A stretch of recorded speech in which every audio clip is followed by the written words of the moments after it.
আজকে আমরা দেখব এইরকম একটি নর্মাল ইমেজকে কিভাবে এইরকম একটা ইমেজে পরিণত করতে পারি। তো চলেন আমরা যে কোনো একটা ইমেজ ওপেন করে নিব। তার জন্য আমি এখান থেকে এটা নিয়ে নিলাম, দেন এটা সিলেক্ট থাকা অবস্থায় এইখান থেকে আনলক করে দিব।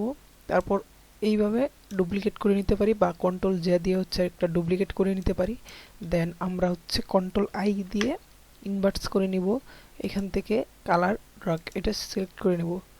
দেন আমরা এখানে চলে যাব, এখান থেকে হুড সিলেকশন, দেন এখানে রেডিসটাকে -100 করে দিব।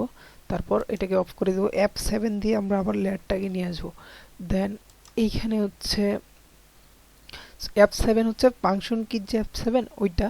দেন আমরা এইখান থেকে এটাকে সিলেক্ট করে ইমেজটা সিলেক্ট করে চলে যাব ফিল্টার, দেন ব্লার, দেন গ্লোসিয়াস ব্লার। এখান থেকে আমরা অ্যাডজাস্ট করে নিব আমাদের যেমন প্রয়োজন হয়। দেখেন এখানে কিন্তু অনেক একদম পুরোপুরি আসতেছে। তো এই যে আস্তে আস্তে ব্লার হচ্ছে, দেন আমরা এরকম রাখতে পারি। ওকে করে দিলাম।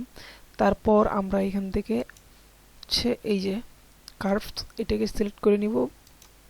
দেন আমরা এখান থেকে অ্যাডজাস্ট করে নিব বা কন্ট্রোল এল, দেন আমরা কন্ট্রোল এম দিয়ে এটা নিতে পারি এবং কন্ট্রোল এল দিয়ে এই লেভেলসটা নিতে পারি। দেন এখান থেকে আমরা ব্ল্যাকটা হালকা কমাবো এবং হোয়াইটটাও কমিয়ে দিলাম।